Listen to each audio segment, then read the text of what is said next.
A year and a half ago, I reviewed the GameSir X2 mobile controller and came to the verdict that it is a well-built quality controller that was worth its $70 asking price. Now, back with so many new features, has GameSir made the X3 Type-C controller better? Let's find out, shall we?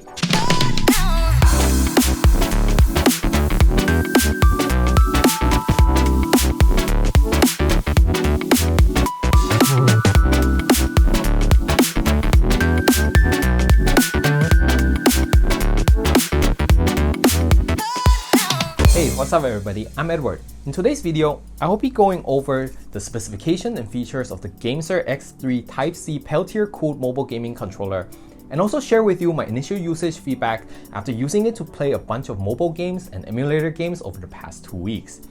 Not sure if you can see, but that's why my eyes look like a panda from the lack of sleep.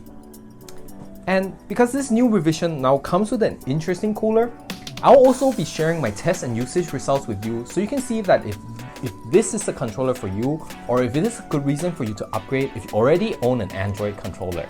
And if you like what you see today, I'll leave a link to purchase from GameSir's website in the description. Alright, hit that subscribe button if you're new to this channel, and let's slide into the details. This time around, the GameSir X3 comes packed in a very sturdy carrying case instead of a box, which is nice as you don't need to go searching for an aftermarket one that will fit. Opening it up, you will find the X3 controller, a 1.5 meters long USB A to C cable that's made with this really nice and smooth rubber for powering the cooler, and a couple of extra interchangeable analog sticks, cover, and a D-pad for customization. Picking up the GameSir X3 controller, I immediately noticed how much heavier and bulkier this new controller is compared to the X2 series.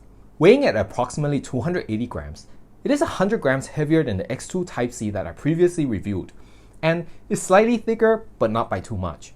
So this could be a good thing for gamer with large hands. The material used for the unit is still the same smooth to the touch ABS plastic, and it's just as sturdy as their X2 controllers.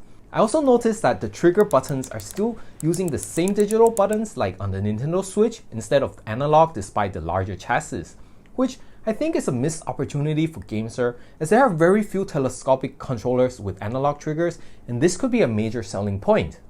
The ABXY buttons and D-pad has also been changed from dome to digital switches, which I personally find a little bit annoying when gaming as this is what I keep hearing.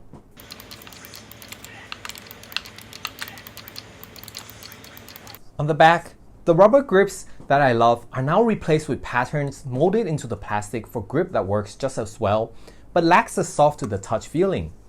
In the center is a large cooling fan that will be keeping your core temps down to keep pumping out steady FPS in demanding games. And directly underneath the cooler is a USB-C port for powering the cooler, while the port on the right is for pass-through charging your phone while using the controller. However, due to hardware compatibility, it will not work with all phone models just like it was on the X2. Strange how GameSir is still not able to overcome this issue. Now, for the features of the GameSir X3, this time around, GameSir has moved the USB-C connector to the right side and still uses their patented bendable connector to prevent damaging your phone's port. Though, like previous models, it is still not long enough to be able to connect to your phone without having to remove your phone case first. As for supported phone sizes, the controller can extend and hold phones up to 179mm in length, which should support most larger phones, but is still 16mm short from being able to fit the 6th gen iPad mini. Moving on to the customizable buttons, the input buttons, D-pad, and analog sticks are now changeable depending on your preference. They are held down by strong magnets, and I was surprised that there was less button wiggle than I first expected it to be, so that's a relief. Phew!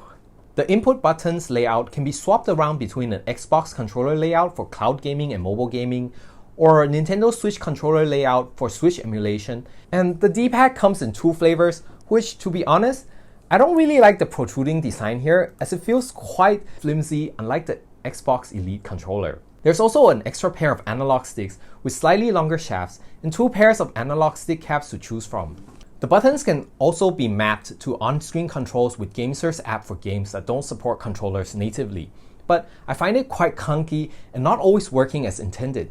But you can always use other free apps out there that can map controller buttons to touch inputs. Now that we've gone over the features of the GameSir X3, the next step is finding fun games that are fun to play with it. And a great free and easy way that you can do that is via today's video sponsor's app, TapTap. Using TapTap, you can browse and search for games that are actually fun to play based on actual player review and not those rate this game 5 stars in exchange for in-game rewards. The app features community-driven posts, guides, and reviews for mobile games which the TapTap app will automatically recommend to your feed based on your gaming preferences. In many ways, it is very similar to the Steam platform on the PC, but instead focuses on mobile games. But that's not all of it. Using TapTap, you can also get exclusive access to games and beta opportunities, which is how I ended up spending a big chunk of my testing time of the GameSir X3 with this dungeon crawler Diablo Immortal before it's even available for my region. It was also only via TapTap that I could gain access to the beta of Torchlight Infinite. And there are still so many other games that you can download directly from TapTap which normally would not be available in your Google Play Store or region. So give it a try by clicking the link in the video description and start discovering those games that are not on the Google Play Store. Okay, so now that we got the games, let's talk about the highlight feature of the GameSir X3, which is the active cooler. It works via thermoelectric cooling where a current flows through the Peltier cooling module and heat is transferred from the side that is touching your phone to the back where the heatsink and a fan is attached. I won't get into more details here because I'm no expert, but you can read more about this phenomenon by searching the Peltier effect. Anyways, according to GameSir's website, this cooler can reduce the surface temperature by up to 24 degrees Celsius, and the cooler can be adjusted slightly to the left or right to maximize contact with your phone's SoC. The idea here is that by keeping your phone system's temperature low longer, your phone will be able to continue to pump out more FPS before thermal throttling, thereby giving you a stable gameplay experience. To see how effective the Peltier Cooler is, I ran Wildlife Extreme stress tests without the cooler, then again with the ROG AeroActive 5 cooler, which is a standard fan cooler for comparison, and then again with the GameSir X3. At ambient temperatures of 29 degrees Celsius, you can see here that the ROG Phone 5 throttled 3 times during the test without a cooler and twice with the AeroActive Air Cooler, while it was able to maintain a stable performance of 92.1% while using the GameSir X3 cooler. And even though I have yet to play a game that causes a noticeable drop in frame rates on the powerful ROG Phone 5, if you're not using a powerful gaming phone, this cooler will definitely reduce the chance of experiencing mid-game stutters. Though the fan noise is quite noticeable if you're using this in a very quiet room, so that's something you should keep in mind. So for the past 2 weeks of playing around and bringing around the GameSir X3 with me almost everywhere, I got to say that this thing takes up quite some space in my bag. It's not heavy per se, but it just takes up a lot of space. But at the same time, because of the increased footprint, I actually find myself liking this revision a lot more than the X2. The increased thickness and the rounded out corners help improve the comfort for my large hands during extended gaming sessions, which was one of my biggest complaints with the X2. The Peltier Cooler worked very well at keeping my phone below 50 degrees even when playing outdoors. It also worked flawlessly with emulators such as PPSSPP without needing to be remapped or configured, and also worked great with Steam Link and PS5 Remote Play.